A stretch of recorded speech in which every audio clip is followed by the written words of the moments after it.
Hello ladies and gentlemen, my name's Shadowwraith and today I'm going to be going over my review for the armies of Laketown. Now, I will be doing Survivors of Laketown next as well because it makes sense, but I thought I'd start with the army of Laketown. Now, I know Army of Laketown have done quite well in a few events. I do have a list from one of the Great British Hobbit League events where they placed top 3 definitely. I can't remember if they won. I'm pretty sure. No, I think they might have ended up second. But still, top 3. So, it's a competitive list. I'll go over it at the end when I get to the competitive side of these reviews. But firstly, we've got the army composition. This army may include Bard the Bowman, the Master of Laketown, obviously, Big Daddy himself, Stephen Fry, Alfrid the Councilor, Braga, Captain of the Guard, Bane, Son of Bard, Sigrid and Tilda, Laketown Guard Captain, and Laketown Guard. So, that's pretty good. That's not bad. But this is where they become pretty tasty, actually. The Master's Purse Strings. The Master of Laketown's money bag special rule has a range of 12 inches rather than 6, and that's their army bonus. It's a pretty good army bonus. We'll get to it. So, jumping straight in, we've got a 50-point Hero of Valor here, Master of Laketown. Amazing model. I bought the model just for the model, so not going to lie. He is Move 6, Fight 4, 4+ shoot value, Strength 4, Defense 4, 2 attacks, 2 wounds, and Courage 3. He's got 2 Might, 2 Will, and 2 Fate. Not great. But I don't remember the Master of Laketown being an absolute monster in combat. Well, he got crushed by a dragon in the film, so who knows. He's got Heroic Defense, which is fantastic. Love Heroic Defense. Absolutely love it. And his special rules, here we go. He's got money bags, okay? The Master of Laketown can choose to expend a single point of might at the start of the fight phase. If he does, Braga, Captain of the Guard, any Laketown Guard captains or Laketown Guard within 6 inches receive a +1 to their Vite value and count as being in range of a banner until the end of the phase. Basically what that is Bannermere for 50 points. Sure, it costs him a point of might, but that is Bannermere. That is a better Bannermere because it's 12 inches rather than 6 with the army bonus. And that is crazy, and you don't have to run out of might. I know you're thinking 2 might, that's pretty rubbish, but that's not, because we can sort that out. His other ability is, at the start of the game, your opponent may select one of their hero models to the bearer of a large sum of gold. If the Master of Laketown is ever in base contact with the bearer, at the end of a move phase, he must pass a courage test or be removed as if he had lost his last wound. Now that's kind of scary, but I mean, you can just shield him, which is what you should be doing with him anyway, shielding him. He's buffing your dudes, he's not there to fight, you've got to shield him. Okay, we're on to Alfrid the Councilor. Yes, love him. And he's 20 points for a Hero of Fortitude. Now, let me just put this into perspective. Him and the Master are 80, not even 70 points together. Okay, 70 points. He's got move value of 6. He's Fight 3, 4+ shoot value, Strength 3, Defense 3, 1 attack, 1 wound, Courage 3. He's got no might. Oh, that's a shame. He's got 3 will, which is quite good, and 1 fate. And he's unarmed, so yeah, just so you know. So's the Master of Laketown as well, but like I said, neither of these guys are for combat. You want to be protecting these guys, you want to stick a bunch of Laketown Guard around them. Then he's got Dubious Counsel, okay? Alfrid can choose to expend any number of will points at the start of the priority phase before any dice are rolled. For each point of will he expends, nominate a single friendly Laketown hero within 6 inches. Okay? And roll a d6. For each 2+, the nominated Laketown hero gains a point of might. On a roll of a 1, however, the nominated Laketown hero instead loses a point of might and Alfrid gains a point of might.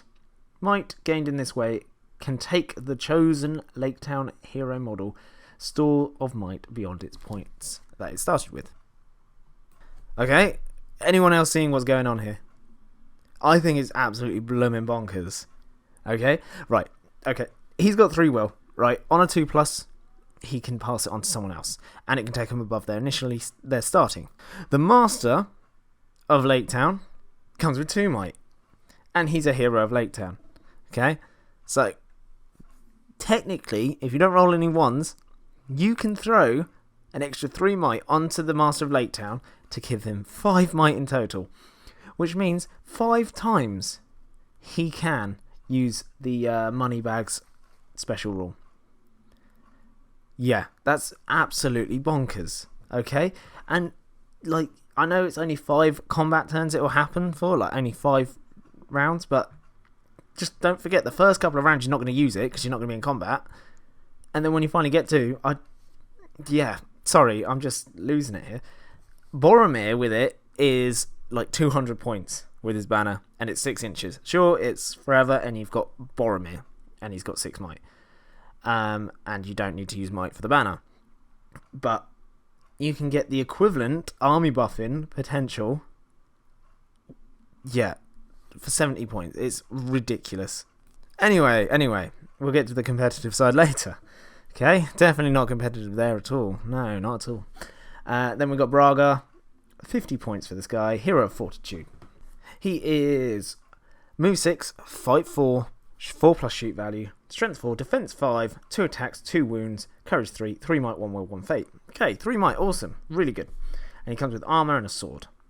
He's got heroic march and heroic defense. Love heroic defense, it's my favorite. And his special rules are the Master's Puppet. As long as the Master of Laketown has a will point remaining, if Braga declares a heroic action within 6 inches of the Master of Laketown, roll a d6. On the 4+, the heroic action is free and no might is spent. That is really good. Really good. Because it doesn't even take his will.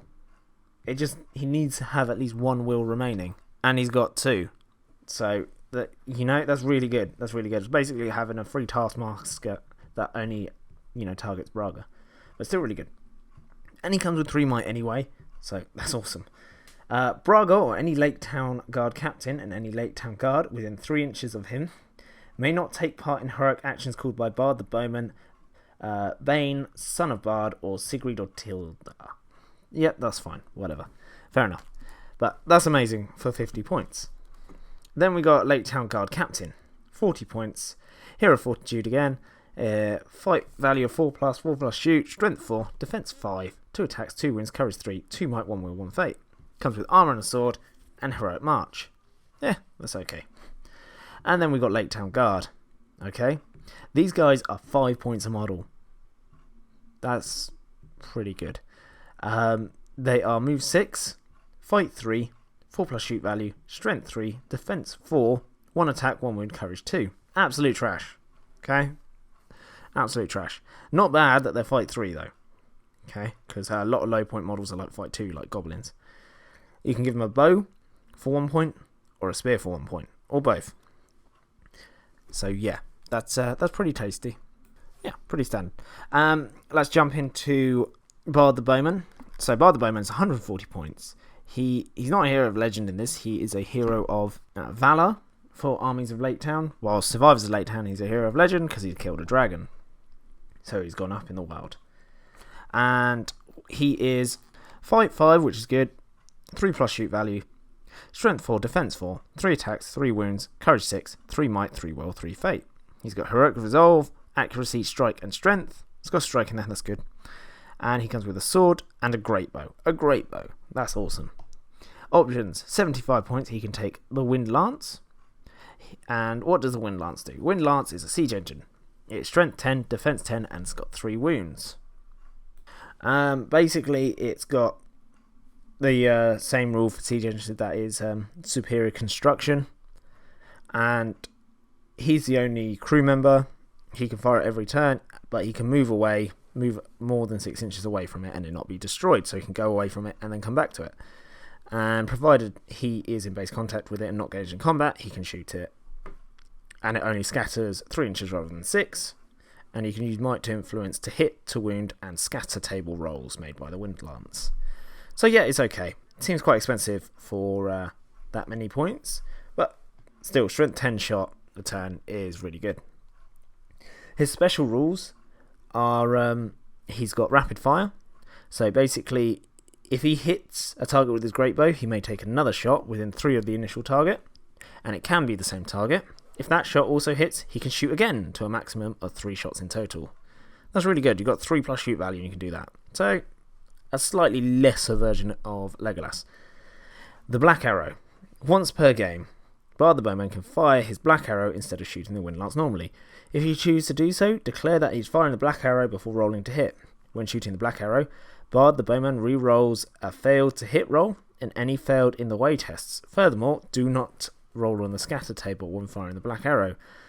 A successful to hit roll against a battlefield target automatically counts as a dead on. Okay, I'm going to say it. I take back what I said about it being overpriced. You can re-roll hit rolls and you don't scatter, and you can re-roll in the way rolls.